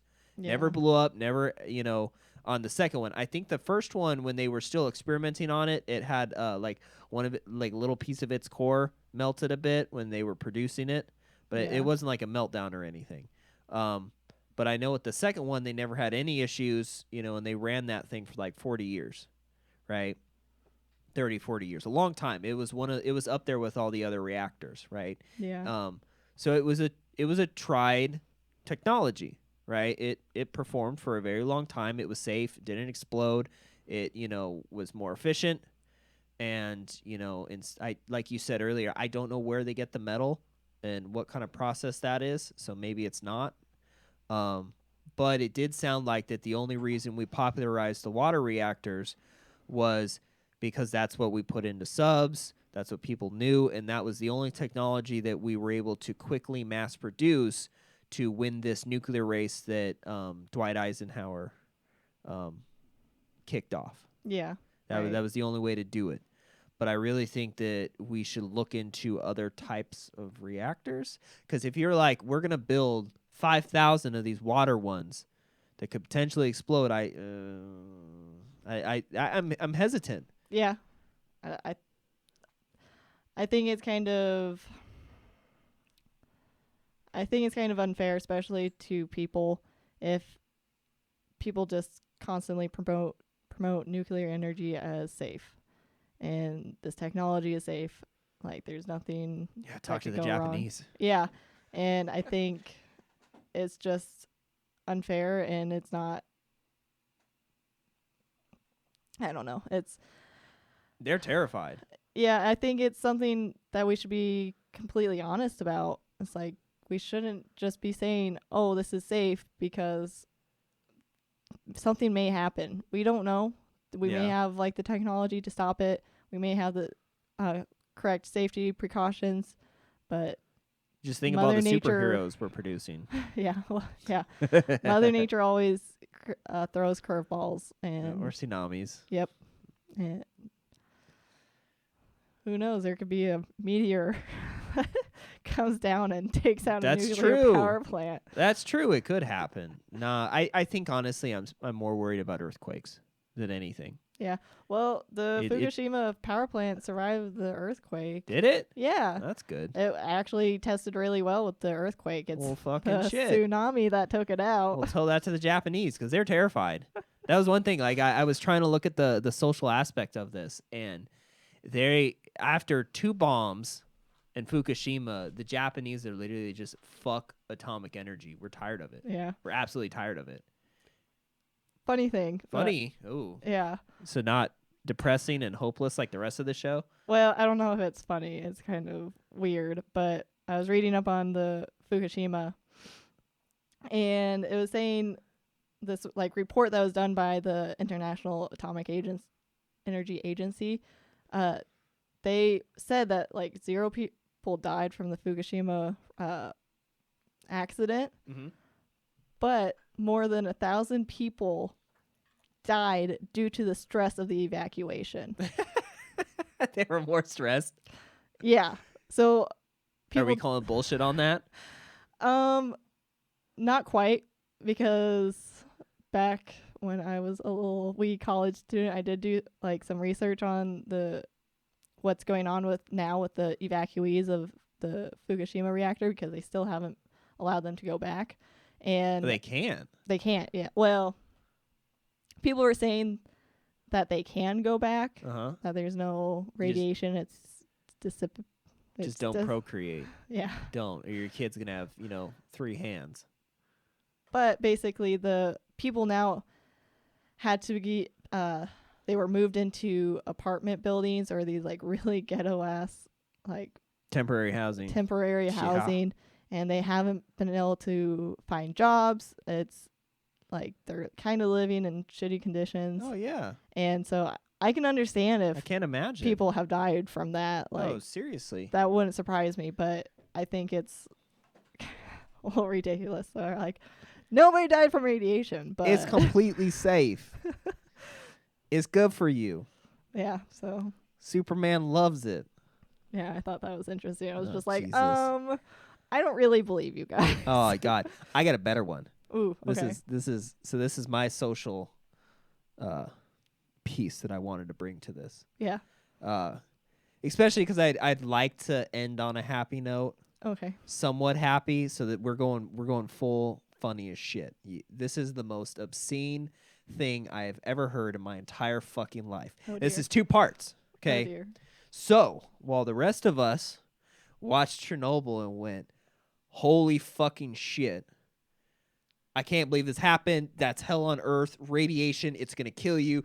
People were turning into ghouls and rotting and getting fucked, right? They had to go in, kill all the fucking animals, spray goo on everything so the radiation dust didn't get into the air, bulldoze all the fucking trees over, come in, build a giant concrete thing around it. Then they had to come back, build a bigger fucking building around that. I mean, every single one of us watching HBO's Chernobyl, basically, I want to say all the rational ones said, fuck ever going near Chernobyl. I don't even want to ever go near Ukraine or Belarus. I have no idea. Never. Hey, at least you said Ukraine, right? Oh, there we go. Yeah. I never want to go anywhere near those places. Well, apparently, a couple people, a couple of us, decided as it would be a really great place to go take pictures. Yep. So a bunch of Instagram influencers, models and whatnot, went there, okay, and took pictures and posted it on their Instagram. And, they did anything for the gram, right? That's their fucking motto. Not just them. Basically people who are just obsessed with death, scary shit. I don't fucking know. It's the counterculture of like tourists. Pretty much Tourism, yeah. Dark tourism. Yep, that's what it's called. They all started going there. So, because most people don't know, so Chernobyl is actually not part of Russia anymore. So Chernobyl, but now belongs to Ukraine. I keep saying ukulele right in my head. Yeah. No, Ukraine. Ukraine. Ukraine. All right. They have to take care of it now. Yeah. So it's not in Russians' hands anymore. It hasn't been for a while. So Ukraine now has to deal with all of it for forever. Yeah. Like it's a nonstop job that they're going to have to deal with. And they, of course, are not a very wealthy country. They've been in warfare for too long. And a lot of the areas surrounding Chernobyl never recovered, Sure. right? Very similar to like you were talking about with the Japanese people. Very, very poor places. And so tourism has always been, it brings in money. It's always been a good business. Yeah. So the president of Ukraine saw so many tourists coming there, right? Nobody went to Chernobyl. So because of HBO's Chernobyl, people have been flocking there to walk around and take pictures. So the president of Ukraine decided to make it an official tourist destination. Yeah. He is renaming the exclusion zone around Chernobyl to the Green Corridor. What? The Green Corridor is now the new name of Chernobyl's area. It's not the exclusion zone. The exclusion zone's scary. You shouldn't go in there. It's the fucking exclusion zone. You're going to die.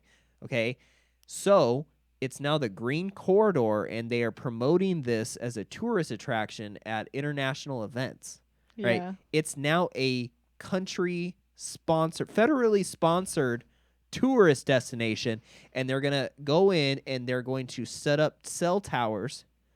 So because the number one thing to do there is take selfies, and so people are upset that they can't upload their selfies in the exclusion zone. Sorry, Green Corridor. Oh no.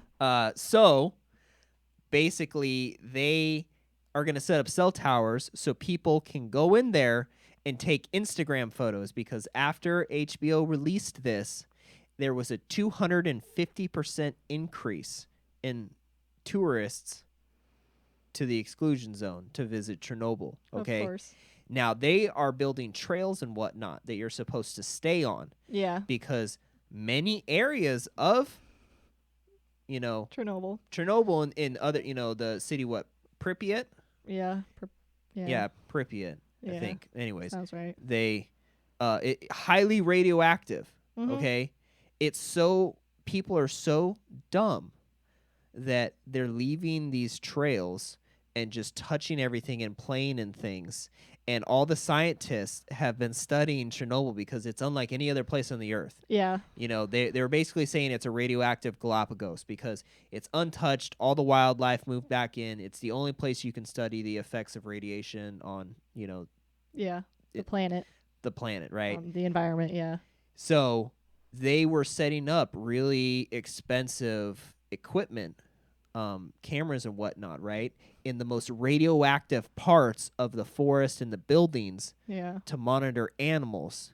And they're coming back and finding their equipment stolen. What? Not only is their equipment getting stolen, but these fucking people, these tourists, that means someone went into this area that is highly radioactive, right? And stole this equipment. I mean, they went in there in like fucking suits and everything, right? And they're like, scientists are like, you have to get rid of your clothes. Like your clothes needs to be disposable. You need to be wearing a mask. Like, and you need to stay on the trail, because if you stay on the trail, you're relatively safe. Just get rid of your clothes afterwards. You can go there. The trail's been cleaned. They're not really there long enough for there to be any effects, Right. supposedly. But they're going like deep into the woods where shit wasn't cleaned, or they're going into buildings and they're to take Touching pictures stuff. of this. Well, no, because like they showed in the HBO ending, right?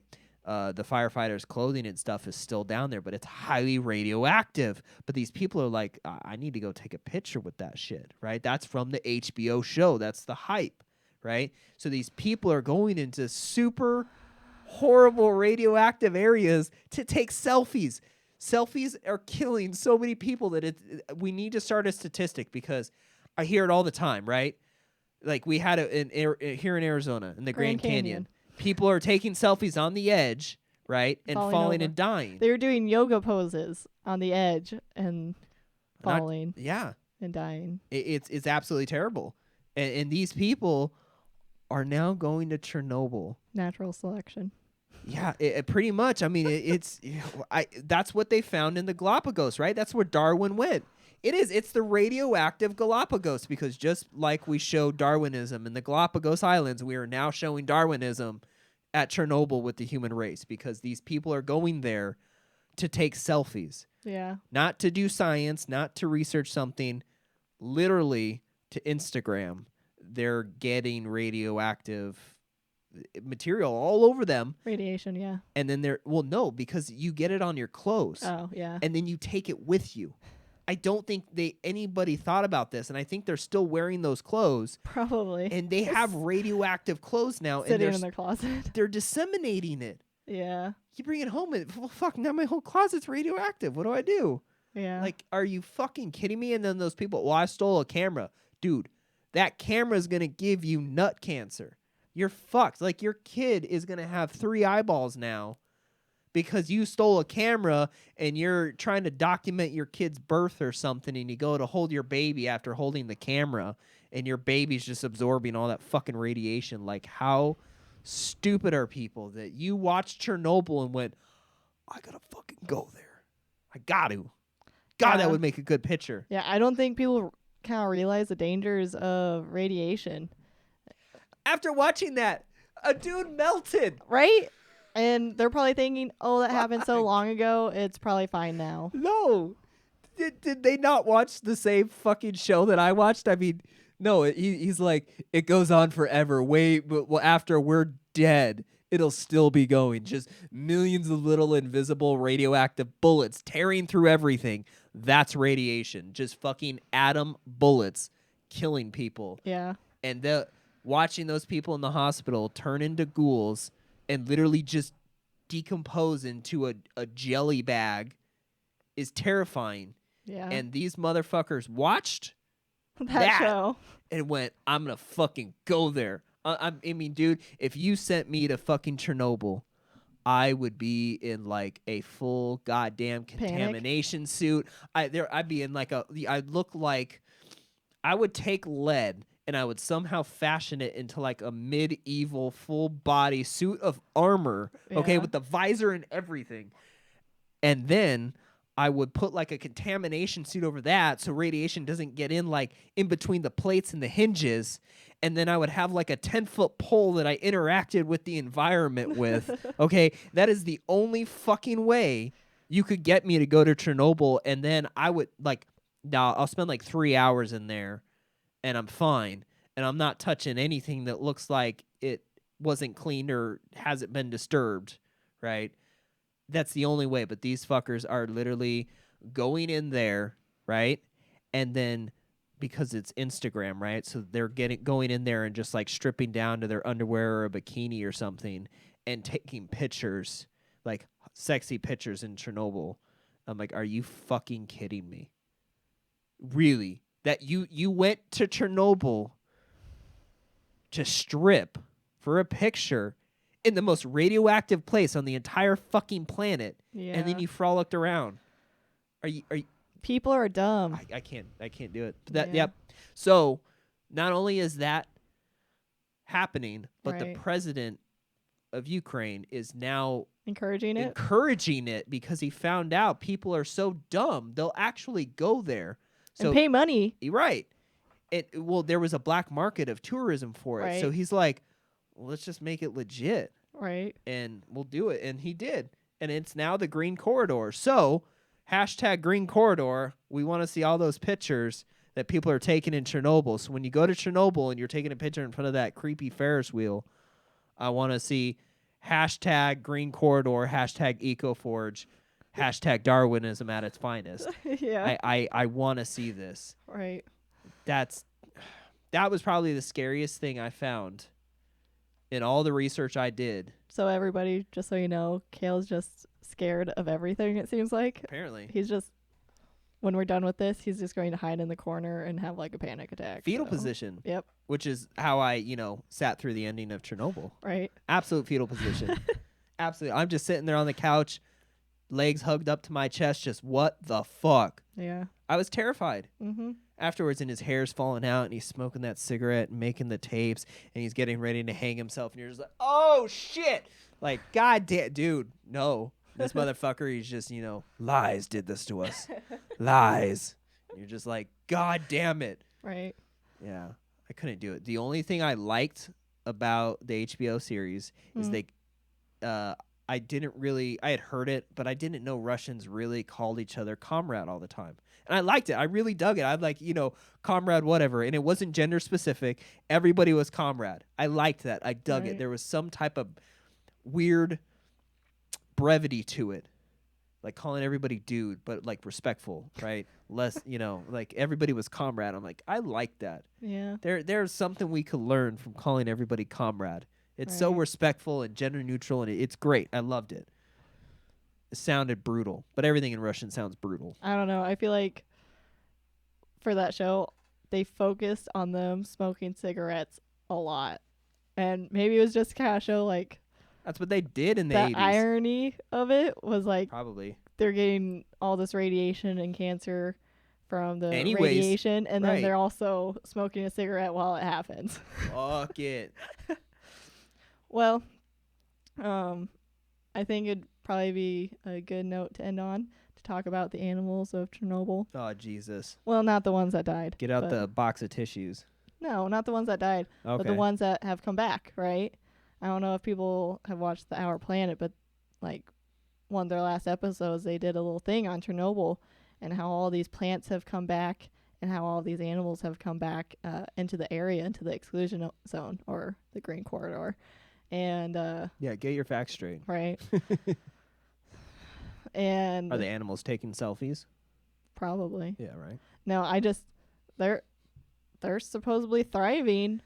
Kind of. I actually read a couple things on that. They don't know because they have a whole bunch of fucking mutations. Really? Tons of mutations. Is it like the Annihilation movie? No. they go into that? No, God, no. I wish. That would have been cool. No, nothing like that. No, they were... the one I was watching was on spider webs, and basically they're like, this is a normal spider web, and then this is a spider web at On Chernobyl. cocaine. Yeah, right. It was like that, essentially. It was, and then it was like a half-assed, like it looks like, a drunk, retarded spider made a web. And you're like, this is a spider on radiation. You're like, oh, I get it. Okay, yeah, he ain't catching too much shit. And, it's like, yeah, and he's got 10 legs. And you're like, fuck. Okay, he didn't have 10 legs, but I wouldn't doubt it. Right. But they were looking at a lot of stuff. There's a shit ton of cancer and tumors. Oh, okay. So, like, everything there has a tumor.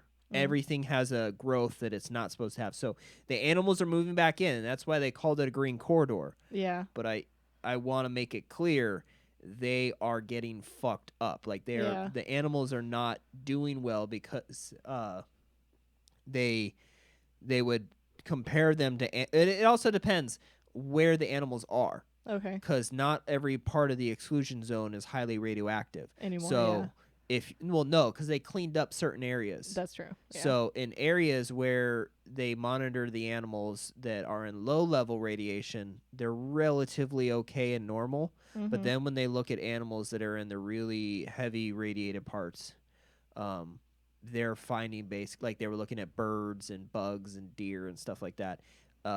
Like every single fucking bird they looked at had a tumor. Yeah. Like or Damn. some weird growth like cancer. So they also, they're not living very long, so they're dying pretty quickly. And they said the biodiversity was 50% of what the animal and bug life is outside of the exclusion zone where there's no radiation. So inside the exclusion zone, it kills off half the life forms. So there's an extremely big loss of biodiversity. So it's not good. Yeah. It's not like the animals know. They just find an area that has no humans, and they're They're not healthy. Jackpot. Yeah, but they don't know that they're dying. Yeah. That's terrible. Right. You were supposed to end on a good note. I thought it was a fuck? good No, note. it's a horrible note. No, all the animals are getting fucking radiated. Well, they're You should be ashamed of yourself. maybe they'll mutate and Super animals. Yeah, maybe find a way to live with the radiation. Yeah, that's what they're trying to study. They don't know. They Yeah. have no idea. So what do you want to end on? I kind of feel like I should list all of my sources. Yeah? Because- Nobody cares. They're already not trusting you. Right. Who decided this bitch was gonna Right? be the knowledge source? They're like, she tried to get cred with us with her t-shirt. Don't pollute, give a hoot. I said that backwards, but Just like all your information. But I'm sorry. yeah. I'll get better, you guys, okay? Yeah, we'll try. This is our first podcast. Anything you want to clear before we're done? I don't think so. We did 2 hours. We did. 2 hours of solid information. God damn. We appreciate anybody who lasted this long. Yeah. If you made it this far, Like, let us know, and we'll give you a high five and a hug. fuck yeah. Yeah. because we love you. Follow us if you haven't already. We have everything on Facebook, Twitter, all that at EcoForge Podcast. Yep. So you can find us real easy. If you can, I'll throw up our little end card here with all of our information. So if, there we are, Facebook and Twitter, EcoForge Podcast. Go ahead. If you're watching this on YouTube, please, subscribe or fucking hitchhike, baby. That's what I want. I want a bunch of thumbs up hitchhikers on this goddamn theme. We did a pretty good podcast. I mean, Maybe. I tried. We tried. we suffered our way through this with you. Yep. The main thing is everybody let us know in the comments or, on Facebook or Twitter what you want to hear. We're kind of spitballing different ideas, but really I'm curious to see what people want discussed, because that's what we really want to do with this podcast is we want to talk about and discuss questions in the environmental sustainable, forum. Yeah. And if there's something you guys want to hear, just, comment and let us know. Otherwise, let us know what you thought of it. And that's it. Anything you want to say? Thank you for listening and watching. We appreciate it. All right. Take care, guys. Bye.